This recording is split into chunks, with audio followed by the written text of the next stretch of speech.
Tengan ustedes muy buenas noches. Quisiera, antes de iniciar esta breve exposición, agradecer a la empresa organizadora de este evento por la invitación que ha hecho a mi persona. En este momento vamos a hablar, ya como bien lo ha dicho la presentadora, sobre el derecho a ofrecer actos de investigación y posteriormente la audiencia de inadmisión de diligencias sumariales. Bien, nosotros sabemos que toda investigación, empezando desde las diligencias preliminares, está sujeta a un principio que le compete al Ministerio Público. Es un principio de investigación.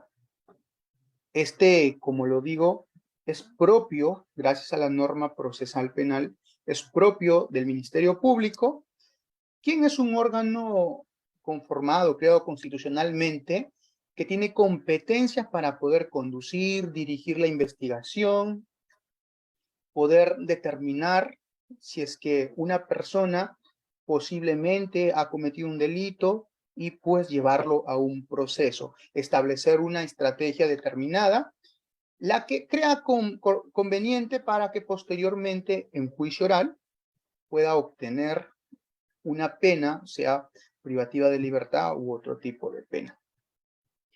Pero durante la investigación, el Ministerio Público siempre tiene que reunir elementos, dice la norma procesal, ¿no? Tiene que buscar elementos de cargo y de descargo.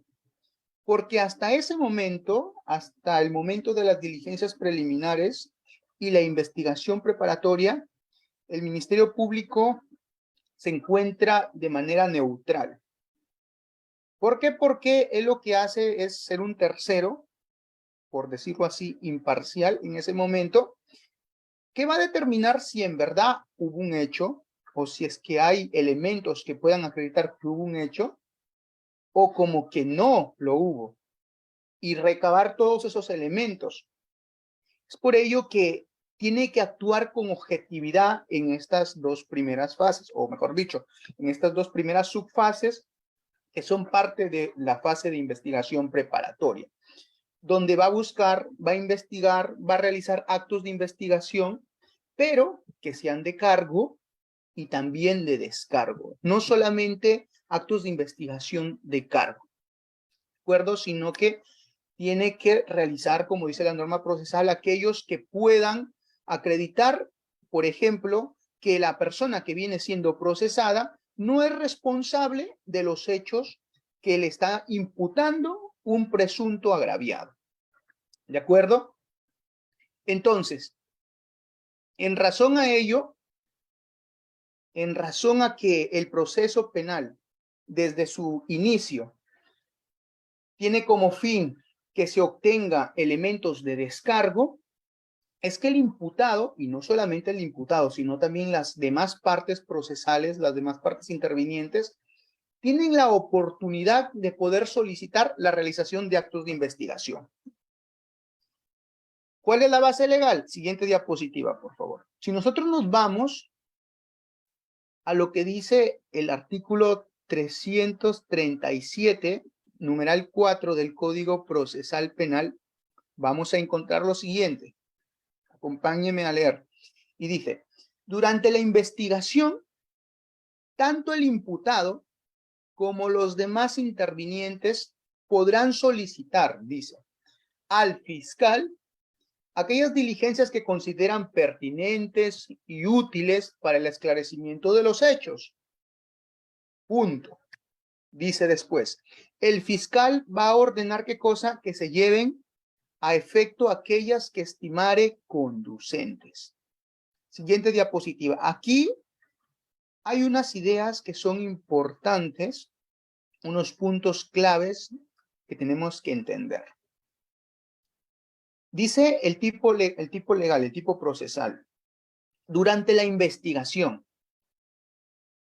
¿A qué se está refiriendo? A la investigación formalizada propiamente dicha o a la investigación preparatoria que involucra a la fase preliminar y que involucra a la propiamente formalizada.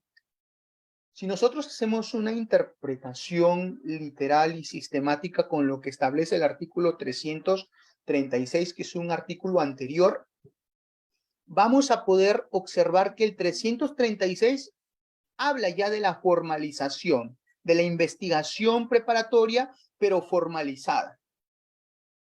Y el siguiente artículo, que es el 337, habla de lo que se puede hacer en investigación preparatoria.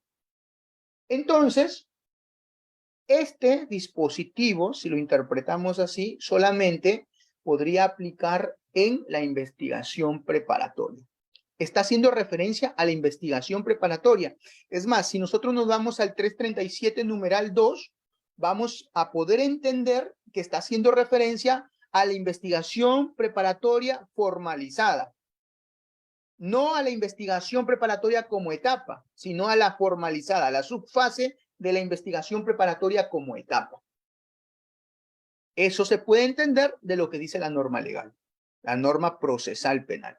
Sin embargo, la Corte Suprema ha dicho, también puedes solicitar esto durante las diligencias preliminares, no únicamente en la etapa o en la subfase de formalizada. Eso respecto a esa frasecita de durante la investigación. Y dice, sigue diciendo el tipo procesal, el imputado, y dice, y los demás intervinientes. Eso significa que no es exclusivo del imputado esto de solicitar actos de investigación o diligencias, sino también que lo puede hacer el actor civil, lo puede hacer el tercero civilmente responsable dentro de un proceso penal. Puede solicitar actos de investigación. Y dice que tienes que solicitar, ¿qué cosa? Diligencias que sean estimadas como pertinentes. ¿Qué significa que sean pertinentes? Obviamente, diligencias o actos de investigación que estén vinculadas con el hecho que se va a investigar, que tengan relación con el hecho a investigar. Posteriormente, dice que esas diligencias tienen que ser diligencias útiles. Para que sean útiles, estas diligencias tienen que aportar ¿a qué cosa? Al esclarecimiento de los hechos investigados, contribuir a que el fiscal pueda alcanzar la convicción del hecho. Por ahí leía un caso de la Corte Suprema donde un sujeto, un imputado, había solicitado un acto de investigación que tenía como fin acreditar que tenía una enfermedad. Pero eso no tenía que ver con el hecho objeto de investigación. Entonces, el fiscal se lo deniega, van al juez de la investigación preparatoria, también se lo deniega, y finalmente llegan a la Corte Suprema. Y la Corte Suprema dijo, bueno, este acto de investigación que está solicitando no está vinculado al hecho que viene investigando el Ministerio Público, y por lo tanto no es pertinente, y tampoco es útil, porque no le va a ayudar a alcanzar convicción. Eso sirve para acreditar algo respecto de la persona del imputado, pero no respecto del hecho. Esa fue la concepción de la Corte Suprema. Y posteriormente, que estas diligencias sean conducentes, es decir, que sean idóneas y que sean permitidas por la ley. Dice la Corte Suprema, estas diligencias tienen que ser de trascendencia siempre y cuando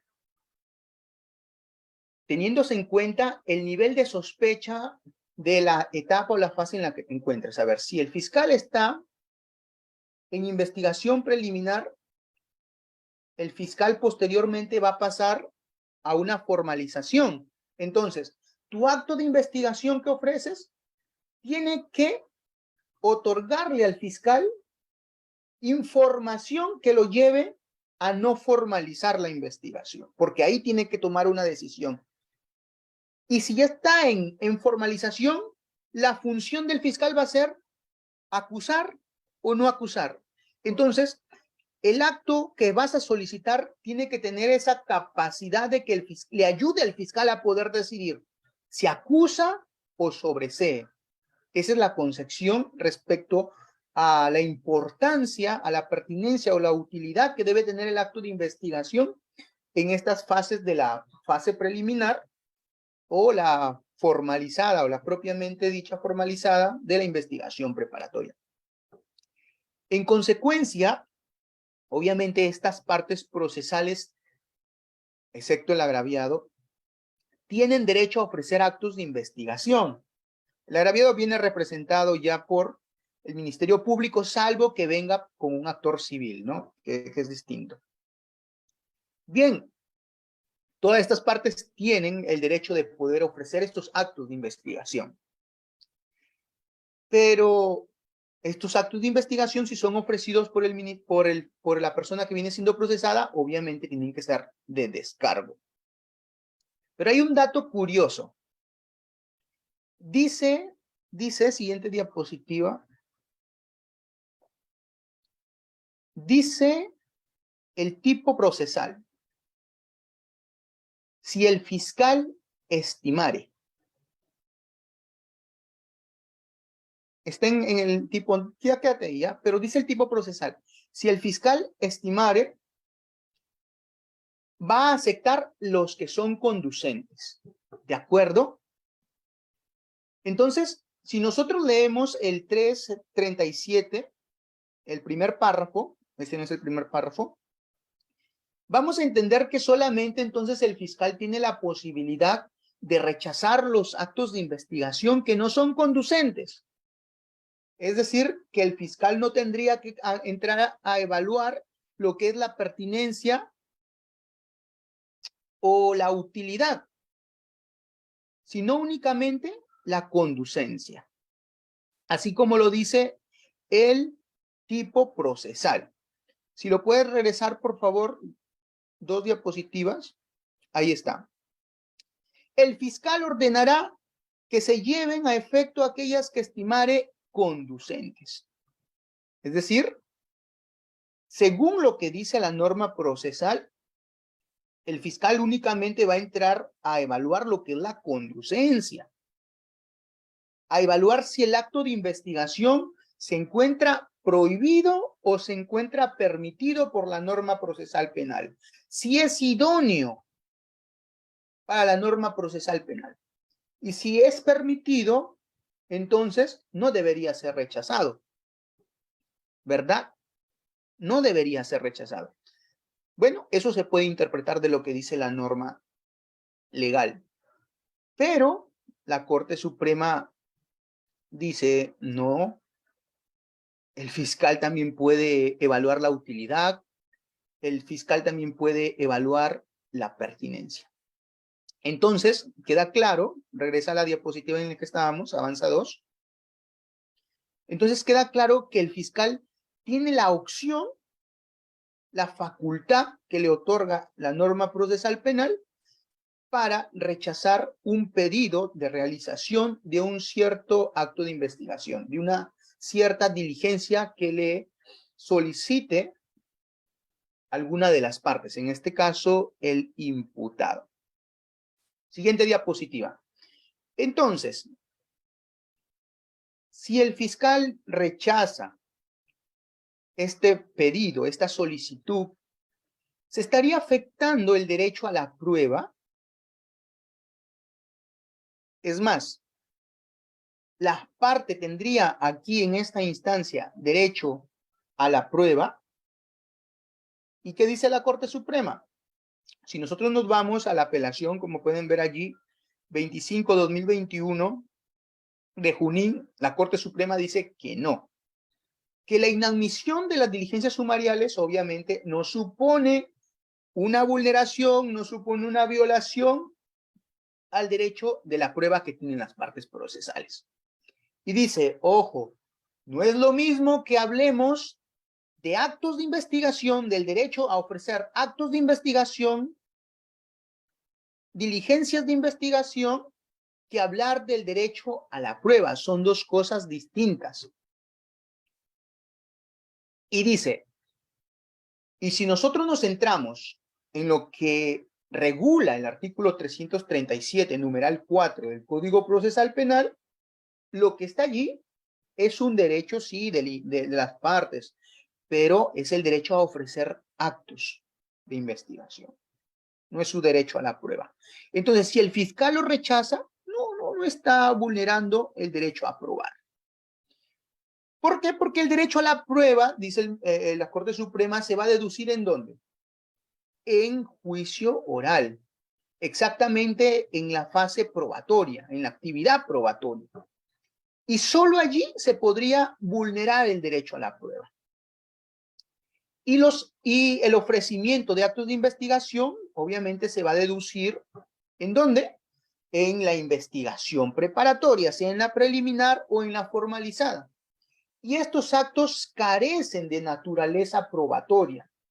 Como ya lo dije, tienen como finalidad estos actos únicamente ayudar a que el fiscal se convenza si formaliza o no la investigación en caso de diligencias preliminares o se convenza o no de acusar en caso de que se encuentre ya en la formalizada. Bien, siguiente diapositiva. Entonces, viene ahí la siguiente pregunta. ¿Queda desprotegido el imputado frente al rechazo de la diligencia? Pues no. El proceso penal se va a encargar de cuidar los derechos de la persona imputada, su derecho a la defensa, esa garantía que tiene el derecho, el procesal penal se va a encargar de ello.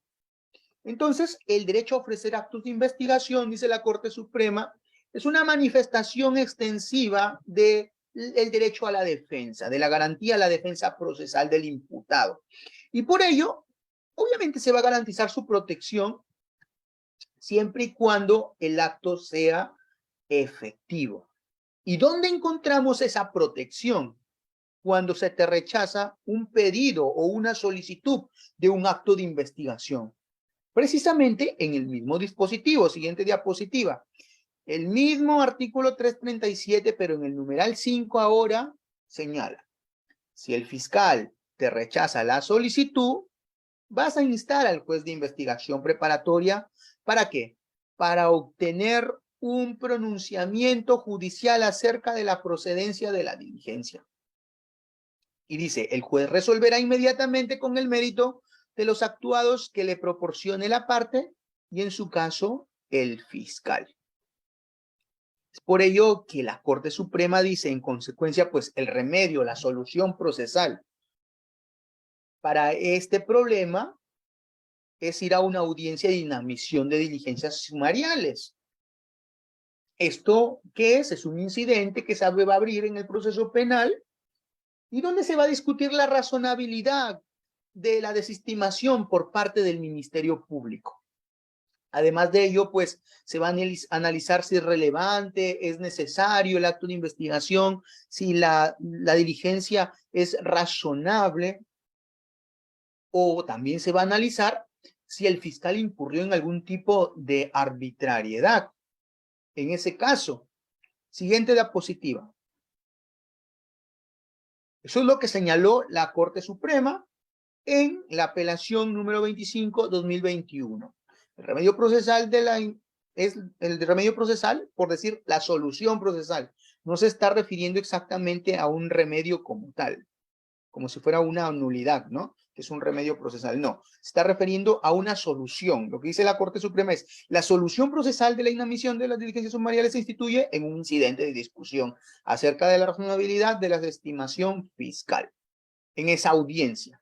¿De acuerdo? Siguiente diapositiva. Entonces, ¿cómo se va a desarrollar el procedimiento cuando yo solicito la realización de un acto de investigación? En principio, tengo que tener la disposición del fiscal que me rechaza el acto de investigación. Yo introduzco una solicitud al Ministerio Público y le digo, señor Ministerio Público, señor fiscal, quiero que realice este acto de investigación. la declaración de tal persona, porque es útil por esta razón, es pertinente por esta otra y conducente por esta otra. Y el fiscal dice, no, no es pertinente. ¿Qué tiene que ver este aquí? Rechazado. Y te responde, así como tú se lo pediste, con un documento, con un escrito, él también te responde con un escrito. Y sale la disposición número 3. Y te rechaza tu solicitud para que se practique el acto de investigación. ¿De acuerdo? Y cuando tú tienes esa disposición fiscal que te rechaza el acto de investigación, con eso puedes preparar otra solicitud, pero ya no al fiscal, sino de frente al juez de investigación preparatoria. Y le dice, señor juez, yo al señor fiscal le pedí este acto de investigación, que era pertinente por esto, era conducente por esto y útil por esto. Pero para el señor fiscal no es pertinente por esta razón y no es útil por esta razón. Sin embargo, el señor fiscal está incurriendo en un error, porque no es como dice. Por lo tanto, yo le solicito a usted, señor juez, que emita un pronunciamiento judicial respecto a si procede o no procede la diligencia. Se lo mandas el escrito por mesa de partes virtual, ahora que todo es así. El juez lo recibe y posteriormente, ¿qué hace? Emite una resolución. Llega a tu casilla electrónica una resolución del expediente número tal. Y dice, se admite a trámite la solicitud y se fija fecha para audiencia. Salvo que hayas pedido una cosa que no tenga que ver con esto, con el pronunciamiento sobre la procedencia de la diligencia para que te lo declaren improcedente. Pero si lo hiciste bien, entonces te lo admiten a trámite y te fijan fecha para la audiencia. Y posteriormente se va a realizar la audiencia en la fecha y hora establecida por el juez de investigación preparatoria, como ellos dicen, conforme a su agenda, ¿verdad? Siguiente, ya, espera, y en la audiencia obviamente para mí tiene 3 fases. La fase inicial, la fase de debate y la fase resolutiva. Siguiente diapositiva. Siguiente diapositiva. Vamos a la audiencia de inadmisión de diligencias sumariales. ¿Cómo se desarrolla la audiencia? De la siguiente manera. En la fase inicial, el juez ¿qué dice? Siendo el día tal, a la hora tal. Estamos en el presente incidente y comienza a dar los datos del proceso. El objeto de la audiencia es determinar si procede o no el acto de investigación y tal.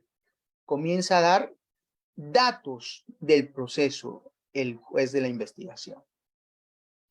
Posteriormente, les da pase a las partes para que se acrediten. En este caso, Ministerio Público, acredítese. El Ministerio comienza a acreditarse, fiscal tal, un número tal y todos sus datos. Y posteriormente, la defensa solicitante. Puede ser en este caso el imputado, ¿no? La defensa del imputado. El abogado de la persona tal, con registro ICAC tal, correo electrónico tal, número celular tal, casilla electrónica tal, domicilio procesal tal, y todos los datos. Posteriormente, el juez va a preguntarle, ¿no? A su especialista, ¿existe algún asunto pendiente, por ejemplo, si es que se presentó algún tipo de escrito o no? O, bueno, antes de la acreditación también, si es que han sido notificadas todas las partes. Y la especialista le va a decir, bueno, no hay ningún asunto pendiente, no hay ningún escrito, y el juez pues da por instalada la audiencia. Y se pasa a la siguiente fase, que es la fase de debate, yo la llamo fase litigiosa, fase de confrontación. ¿Y qué va a hacer allí? Va a empezar, pues, por decirlo así, el enfrentamiento entre la parte solicitante y el Ministerio Público, obviamente. En primer lugar, ¿quién va a argumentar? Obviamente la parte solicitante, la parte que le remitió el escrito al juzgado de investigación preparatoria. Y va a a señalar cuáles son sus argumentos. ¿Por qué debería amparársele el derecho? Y comienza a exponer. Y posteriormente tiene la oportunidad de contraargumentar el Ministerio Público. Y comienza a exponer las razones o el por qué la parte solicitante no tiene la razón. Bueno, puede haber una réplica o no, depende del juez de la investigación preparatoria. Pero a veces se hace, a veces no se hace. Así que eso no es fijo. Pero hay que tener en cuenta que puede haber una réplica. Hay casos en que el juez no da la réplica, pero el abogado lo solicita o el Ministerio Público solicita la réplica y posteriormente se concede. Bien, una vez que se acabó el debate, ¿qué pasa? El juez pasa a resolver, ¿no? Va a tener que emitir una resolución, el juez de investigación preparatoria. Si lo hace en audiencia, a esa resolución se le denomina auto interlocutorio. Pero, bueno, el juez puede decir, voy a resolver en plazo de 2 días y te lo notifica por escrito. ¿Qué pasa si el juez lo considera fundado el pedido? Le va a ordenar al Ministerio Público que realice el acto de investigación solicitada o solicitado por la parte, en este caso por el abogado del imputado. Bueno, si no tiene cabida esa solicitud, va a declarar infundado y va a decir, bueno, la denegatoria del señor fiscal es correcta. Tu pedido es impertinente, inconducente e inútil. No sirve. No vamos a hacer ese acto de investigación. Y terminó el asunto allí. Bien. Pero hay que tener una cosa aquí en cuenta. Siguiente diapositiva. Estamos frente a una situación donde el fiscal no realiza un acto de investigación que tú se lo solicitaste. ¿De acuerdo? Y eso te lleva a una audiencia de diligencias sumariales. Eso no se tiene que confundir con la negativa del fiscal de precisar la utilidad, pertinencia y conducencia. Si nosotros nos vamos al mismo artículo 337 en el numeral 1, dice que el fiscal va a realizar los actos de investigación, ya se refiere a él, las diligencias, que son útiles y pertinentes, y tiene que precisarlo en su disposición. Cuando te llegue una disposición fiscal, acto de investigación, de declaración tal, de la persona tal, bla, bla, bla, bla, que se conecta al Google Meet y listo. Nada más, el día y la hora. Pero no te dice, ¿qué cosa? La utilidad, la pertinencia y la conducencia. Cuando no te lo diga el fiscal en su diligencia, ¿qué puedes hacer? ¿Irte a este tipo de solución procesal? No. No, esta solicitud de pronunciamiento judicial sobre la procedencia de la diligencia es cuando el fiscal te lo deniega después de que se lo pediste. Pero si el fiscal no pone la utilidad, pertinencia y conducencia del acto de investigación que él mismo está ordenando que se realice, no puedes pedir la realización de esta audiencia porque te lo van a declarar improcedente. Y viceversa. Entonces, cuando el fiscal no pone la utilidad, pertinencia y conducencia, te vas a una tutela de derechos. ¿En dónde está eso establecido? En el caso de Pedro Pablo Kuczynski, como lo ven allí. Expediente 019-2018, 26, fundamento 10. Dice el juzgado, no es posible, no es de recibo que el Ministerio Público quiera eximirse de esa obligación de establecer la utilidad, pertinencia y conducencia. En la práctica tiene que hacerlo y está establecido en la norma. Tiene que hacerlo. Por lo tanto, si nosotros estamos frente a esta situación y no ponen la utilidad, pertinencia y conducencia, ¿qué podemos hacer? Se lo pedimos al fiscal en principio. Tiene que haber una solicitud previa para la tutela de derechos. Y si el fiscal no hace caso, dice que no, insiste en lo mismo, vamos a una tutela de derechos. ¿De acuerdo? Pero si me lo deniega, el acto de investigación que yo le pedí, no te vayas a una tutela de derechos, porque la tutela de derechos es residual. Solamente va a proceder cuando no exista una vía procedimental regulada o establecida en la norma procesal. Pero la denegatoria del acto de investigación sí tiene una vía. Por lo tanto, si lo pides por tutela, te van a declarar improcedente y vas a perder tiempo. Bueno, esta fue la corta explicación de este tema, que es, por cierto, es muy pequeño.